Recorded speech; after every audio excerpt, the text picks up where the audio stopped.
Well, hello, thank you for joining me today again on the Church History Trail. You're very welcome to the programme. And we're continuing here at the Ulster American Folk Park. And I want to talk to you about Mark Twain. And he was born in 1835, he died in 1910. But described by the Nobel Prize winning author William Faulkner, he was actually described as the father of American literature. Of course, his real name was Samuel Langhorne Clemens, and he took the pseudonym Mark Twain from the leadsman's call on the Mississippi River, meaning 2 fathoms deep, or in other words, safe to navigate. Now, of course, he wrote The Adventures of Huckleberry Finn in 1885, and it has been hailed as the first great American novel, and a concept, meaning a novel which most perfectly actually represents the spirit of life in the United States at the time of his writing. So we're going to take a wee look in the house here. As you can see, there's a wee stool. You have a good view here of the bay.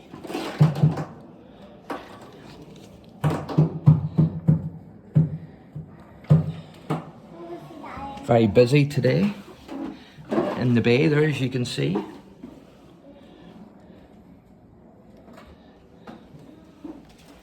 And a squeaky floor as well to go with it.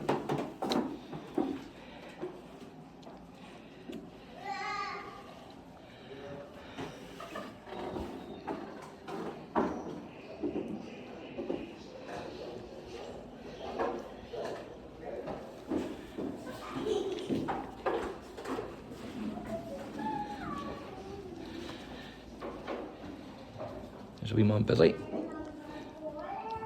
loading his cart.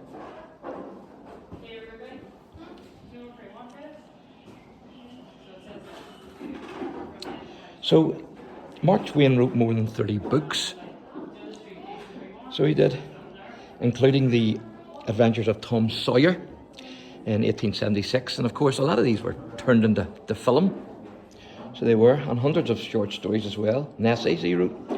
And during the last decade of his life, he was a vehement critic of US foreign policy. So we're going aboard the steamer here.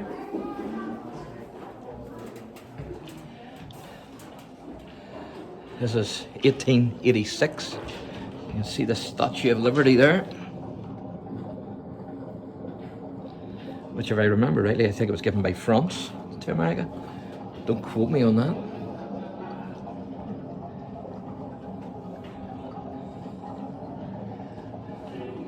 So they're reaching the New World, obviously.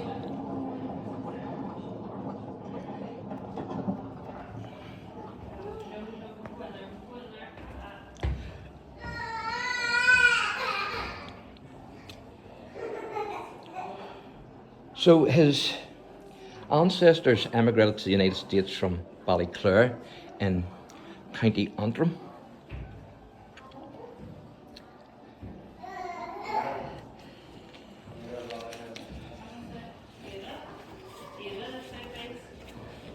So this is a great museum. So if you're in the area, why don't you come down here? And as I say, this is the inside museum, but it's got a massive outdoor museum as well. So it has. So in 1861, the 25-year-old Missourian, he answered Governor Claiborne Fox Jackson's call to defend their home state. And there you can see the wagons there making their way west. The pioneers.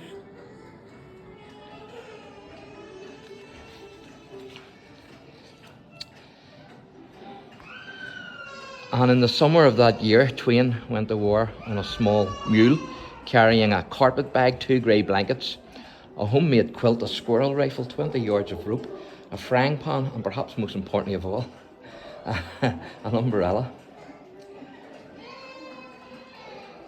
Of course, he was a former riverboat pilot, and he entered the ranks of the Moraine Rangers as a second lieutenant, named after their county of Moraine, of course, Moraine County. Now they're having a bit of a shindig, as you can see.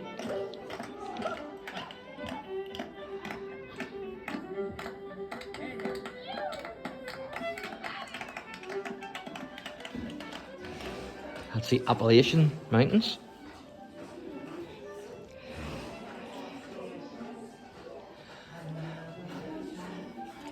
This is a couple of muskets here. Flintlock muskets. You know that by the mechanisms there. So these were used in the Revolutionary War, so was the powder horn.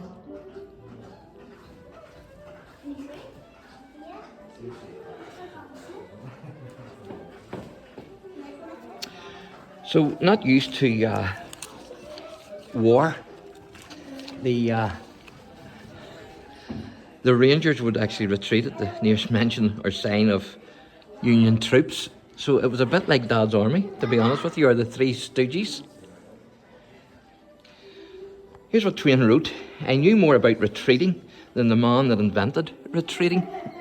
So there you are.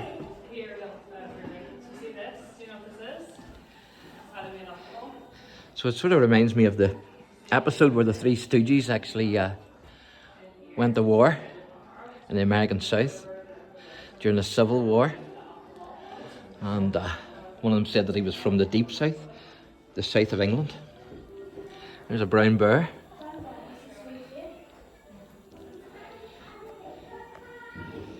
So when they tried to retreat, they didn't actually know how to do it. Now, their paper command collapsed, and for 2 weeks they stumbled and bumbled their way around the area until at last they were threatened by a real Yankee military force commanded by none other than Colonel, soon-to-be General, Ulysses S. Grant. And this is the man here.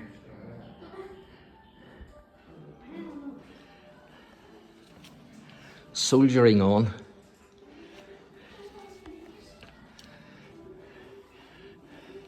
Further evidence of the military instincts of the Scotch-Irish came in 1836 during the war between Texas and Mexico. Davy Crockett, hero of the Alamo, was the son of an Ulster settler who had fought at the Battle of Kings Mountain during the Revolution. Sam Houston, commander of the Texan forces and the state's first president, was also of Ulster extraction. And of course he was related. He was a descendant of David Houston and David's brother from Kells Water. So that's the green, the blue and the grey. So you can pause the video there if you want to read any of that. And maybe just read the first wee part out to you. In the 15 years prior to the outbreak of the American Civil War, in 1861, over 2 million immigrants from all parts of Ireland came to America.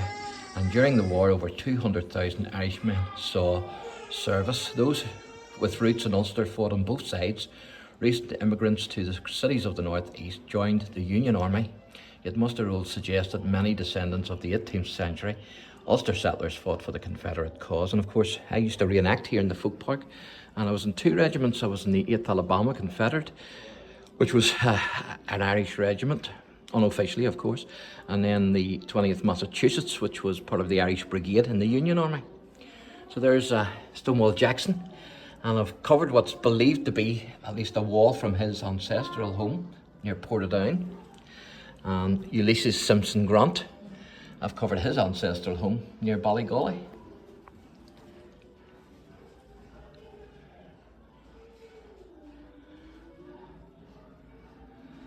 And these are, lest we forget, Corporal Robert Kahn, a 24-year-old immigrant from County Tyrone, was killed in action and buried in an unmarked grave in May 1864. Reburied in May 1993, his descendants in Union Union Regiment uniforms pay their respects. And of course we have a few connections here with the American Civil War, in the sense where there's a soldier who's actually buried in Antrim town, and also there is a monument in the Anglican Church in Antrim town, which was set up by a spy, a Confederate spy. And then also James Francis in Newton Ards is buried. He joined in 1864 the Union Army. So this is a Civil War New York captain's frock coat.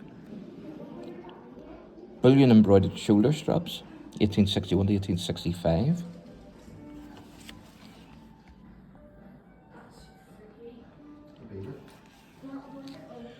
That's the Civil War black oilcloth knapsack. It's the Keepy military cap insignia, 1861 to 1865. And these are mini bowls from the Battle of Gettysburg, 1863, and of course that was named after General Minnie. They were called balls because before this they used the round ball, so this was sort of evolving from that, and that's why it's still called mini ball. But Minnie is after the general who invented it. The difference between that and the round ball was, with the rifling in the barrel and the grooves, you got a much better aim than you did with just a smooth bore muzzle and round ball. So they were using basically Napoleonic tactics during the American Civil War, but they were using the start of modern weaponry, which is why the casualties were so high, and also obviously because of disease the casualties were high as well.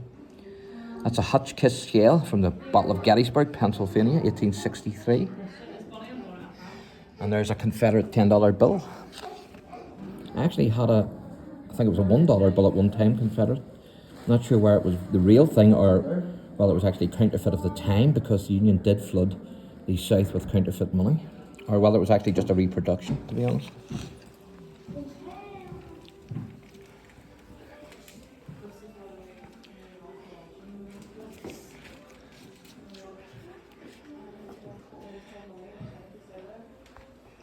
There's working on the railroads. So by then, of course, Mark Twain had had enough, and after just 2 weeks as a Confederate soldier, he slipped away to his sister Palm's house in St. Louis. And soon after, Twain's brother offered him an opportunity to go west that summer to Nevada. And of course, he jumped at the chance. So the Civil War for Mark Twain was ended. 2 weeks of fighting and that was it. So these are lodgings, and you can pay 10 cents to stay in these lodgings a night.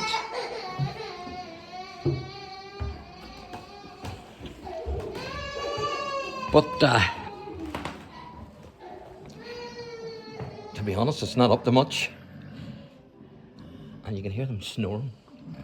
That bad snoring there. So not up to much, as you can see. I think I'll maybe stick with a hotel. Lodging 10 cents a night.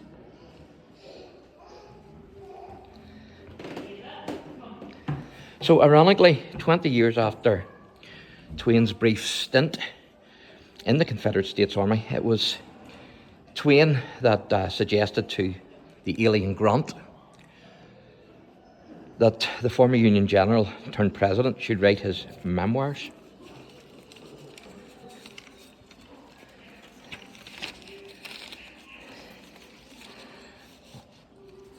Now, Twain's ancestor, Eleanor Clemens, because the name was originally Clements and then it evolved to Clemens, she's buried in the old Ballynoor churchyard.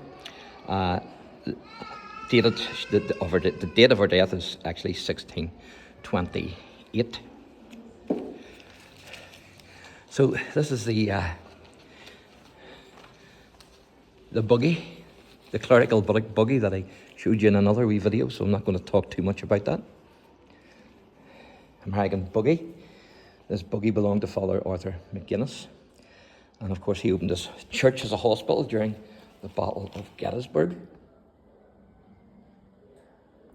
So you can check out the other wee video that I cover on that extensively. I'm going to read this out to you. Never read this out in the other wee video. Irishmen in the American Civil War. Irishmen fought on both sides of the American Civil War. Michael Cochrane, who left County Sligo in 1849, was colonel of the 69th New York Regiment, which consisted mainly of immigrant Irish.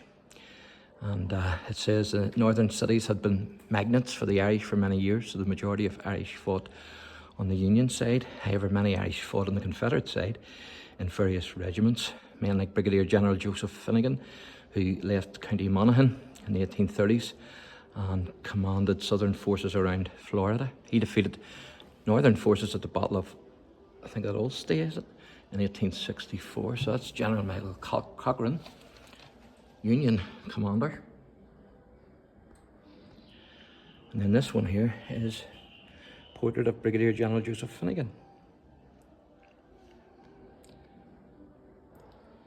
So it says here the war had started over keeping the Union of States intact, but in 1863 President Lincoln issued the Emancipation Proclamation. Of course, that was at Gettysburg after the battle, which in theory freed most of the slaves in states at war in the South. This meant more competition for Irish immigrants for the lowest paid jobs. When conscription was introduced in the North, forcing the Irish to join the Union Army, there were demonstrations. Initially it was a protest against wealthy men being able to avoid the draft by paying for a substitute, but it soon turned into a race riot.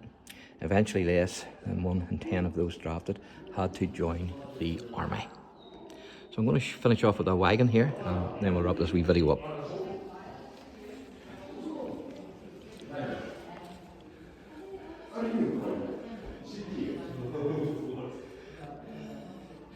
See the date there, 1790.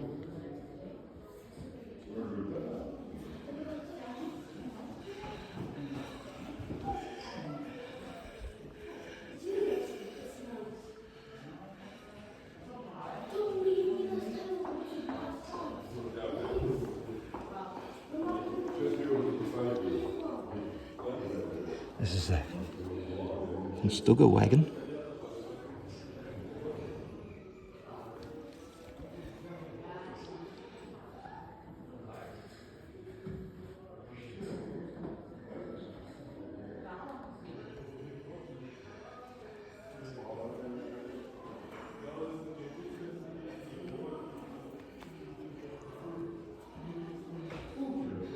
There you go. So thanks for watching, and God bless.